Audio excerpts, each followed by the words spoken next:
Good morning, class. Good morning, Teacher LJ. May you now take your seat. Thank you, Mom. So first, I would love to introduce myself. I am Teacher LJ. Ito din pangalan ko. Teacher LJ. Good. So before mo mag-inaw sa akong discussion, kay malayaw sa takisay ganahan mo sayaw. Ako! Ganahan mo po sa nga muli, tinig sayaw. Sige, si Jasmine. Pretty nga Jasmine. Sige, go. Dapat masunod natin. Basta ito buhaton sa dili mo, apilog sayaw. Sayawan siya na usa. Sige.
Sa inyong nabantayan sa inyong palibot, o sa inyong mga nabantayan nga gipangpuyan sa inyong mga favorite nga animal. For example, si lion. Asa kadalasan si lion magpuyo? Sa forest! Forest, very good. Sunod, si fish. Sa sea! Ocean! Sa ocean. Asa man magpuyo kadalasan si snake? Sa forest! Sa lamot. Ang mga birds, asa kadalasan? Naasan sa rainforest. So, ang tanan nga, kasi naghihimo aling tanan. Si God. So, ang tanan na yung dibuhat, kaya na ay rason. Also, kita po, we are made so that we can take care the environment and the animals. The animals also are made for us to give food. Plants are also made to give us, plants and trees are made to give us shelter and food. So kita tanan, walay nabuhi diri sa earth, diri sa tibuok sa kalibutan if walay siya purpose. So nasipag sa purpose. And also magpuyo sila o kita kung asa tayo naaway nga habitat. Kung kita nga tao dito kanipuyo sa lahing planet nga dili maka-give ka to enough kanang air or water, mo sa man ta. Mamatay. So, ilan na sila may kapos sa mga animals. If ato sila ipuyo sa dili nila away nga habitat, kay dili sila makasurvive. They're not able to survive. For example, the fish. If ari sila sa land, mabuhi ka sila? Dili. So, karon ang atong hisgutan, kay atong discuss is all about the three known ecosystems. So, we will talk about the physical conditions of the tropical rainforest, the coral reefs, and the mangrove swamps. So, unsa din sila? Tulo.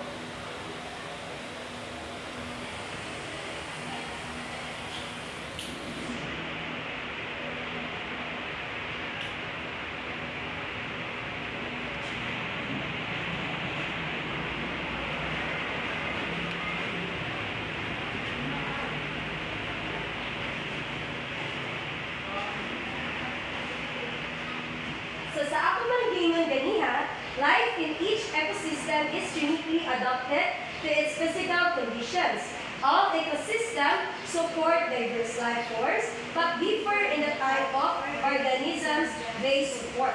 So na yung mga physical conditions ang kaning tulo ka ecosystem na atong gisgutan. O sa itong tulo ka ecosystem? Tropical rainforest, coral reefs, and mangrove swamps.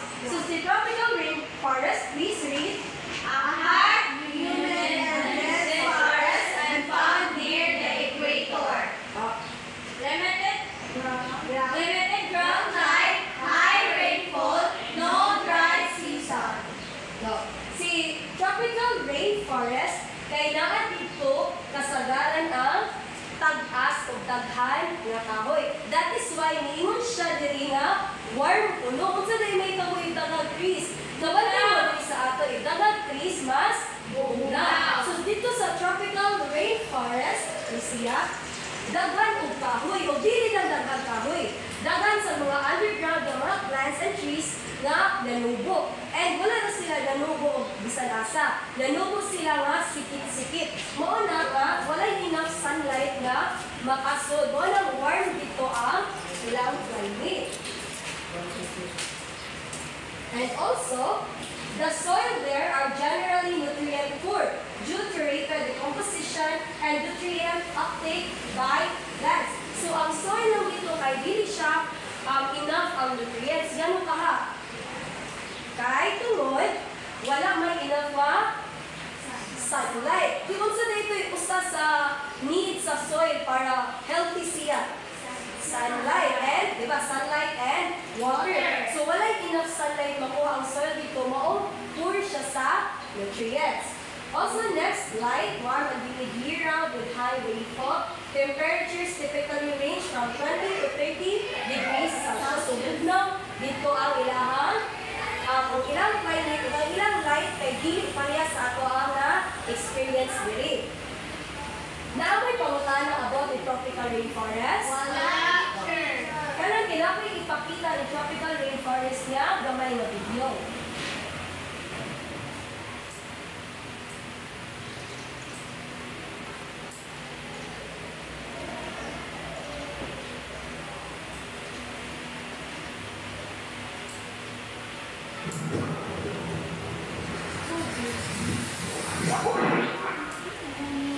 Forests are found in Latin America.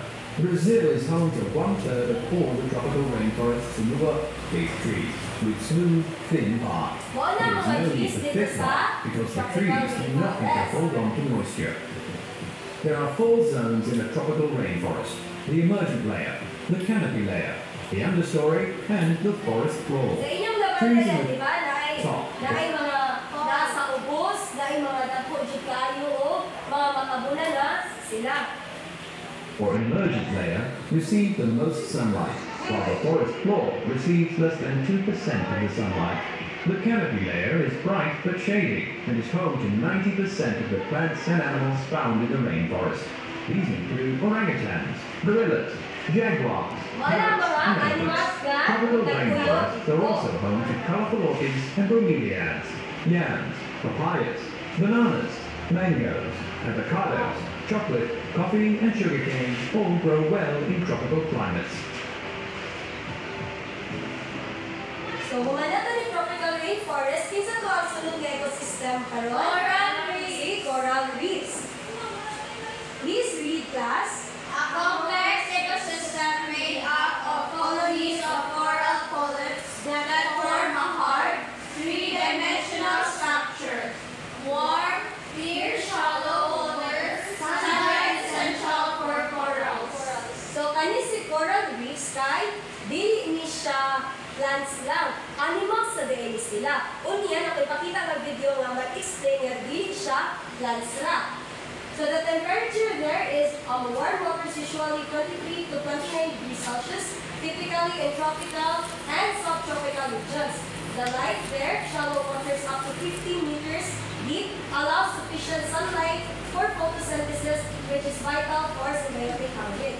So, parehas sa tropical rainforest, di ba, ang soil dito kay dili siya ingana ka daghan og nutrients tungod kay gamay ang sunlight. Siya sa day is nanginahanglan po siya og sunlight for photosynthesis para sa nga mabuhi siya. So 50 meters deep ang iyang kinahanglan. Water conditions clear, nutrient poor water with low turbidity, reefs thrive in water. There are also high species richness, home to countless marine species. So di ba sa ocean na ito nga, wala pa natanaw ang ocean 100%. So gamay pa kayo percentage na natanaw ang tibuok sa ocean. So naindaghan nga mga animals po nga nagpuyo sa ocean, just like Crocodile, fish, octopus, sea urchins, whales,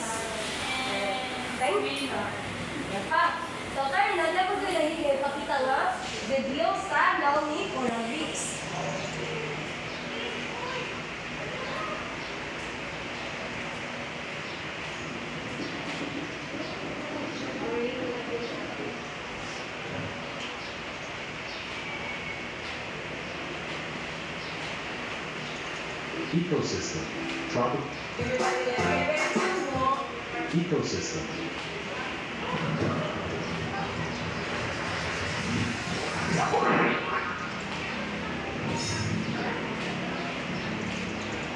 A hot and heat do not need to hold on to moisture.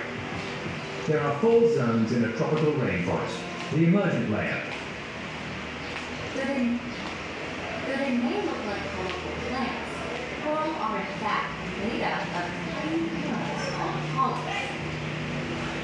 These invertebrates can range from the size of a pinhead to a bit larger than a crystal ball. Each polyp consists of a soft, sac-like body topped by a mouth covered in stinging tentacles. To protect their soft bodies, So, while natanaw mo sa video, kay naabot natin buhaton nga sigaki. Inyo ni siyang suwatan o mga inyong pagtimanan mo. One word lang sa each na ecosystem. polycalicles connect to one another, creating a colony that acts as a single organism. As colonies grow over hundreds and thousands of years, they join with other colonies and become reefs that can grow to hundreds of miles long.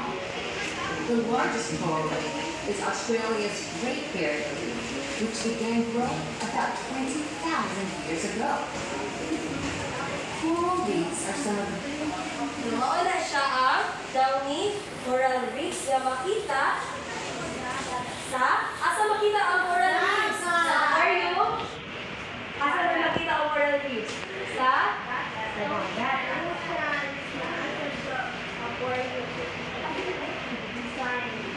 So next, sa last nga ecosystem, we have here the Mangrove swamp. kindly read. Coastal wetlands found in tropical and subtropical regions. Coastal, subalpine, brackish water, tidal, and forest. So, si mangrove swamps found in tropical and subtropical coastal areas with warm climates averaging 20 to 30 degrees Celsius. So, dili sa ni mangrove swamps class kahit ang ilahang water is brackish, which means that sapul ang salt water o ang fresh ground water. So, kasagaran di ba diri sa ato ang nabantayan na tanong diri sa ato kay if daghan ang water kay possible na mamatay kay malumos ang plant. Dito ang mga plants dito is ganahan sila o mas mabuhi sila if mas daghan ang water. Unya, sabot sa brackish water which means fresh and salt. Ya ang tubig dito kay daghan sila, abundant sila o water sa to.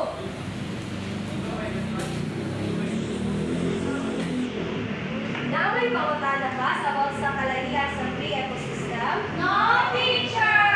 Sige, karon kay, pwede ko mangutana sa inyo ang mga nasuwat nga tag one word lang sa tulo ka ecosystem nga aga-aga discuss. First, sa tropical rainforest, kaya take one word imo na inyong duman, Karita? Moist. Moist, very good. Next, sa coral reefs. Race? What's the name of coral reefs? Very good. Next, kay Sig, isa class. Kay mangrove swamps. Yes, Jasmine? One lang. Coastal. Coastal. Very good. So, Carol, please answer this. Letter, write the answer of the letter N.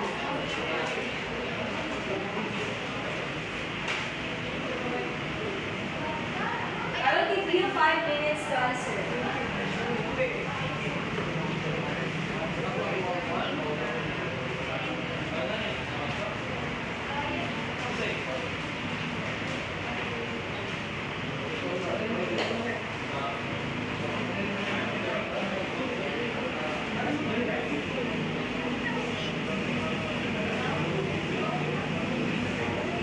Class.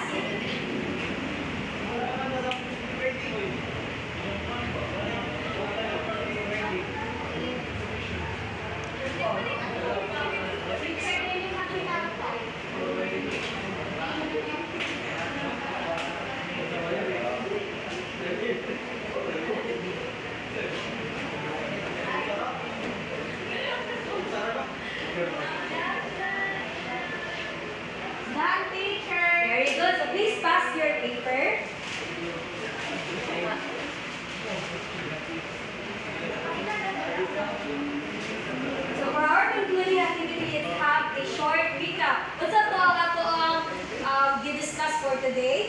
The physical conditions of Tropical rainforest, coral reefs, and mangrove swamps. Again, what is our discussion all about today? The physical conditions of Rainforest, coral reefs, and mangrove swamps. last one na makasulti kung anong importante man nga sa ating manon. Yes, Ate Lois? Naman sa ating manon, guys, part man siya sa biodiversity ang naman na Benefits. Yes, thank you. Naghanap of very good job si Lois. One, very good, very good, very good. Okay, so we need to take care of them because the ecosystem, the atmosphere, those are a good gifts. We have to regard them as gifts because we couldn't make them. Hindi namin makuha nila, di ba? Wala. So, they are a gift from us and we need to take care of them in able for us to benefit them. So, that is the end of our discussion for today, class. Thank you so much for listening. You may claim your rewards after our discussion. Thank you and goodbye, class. Good.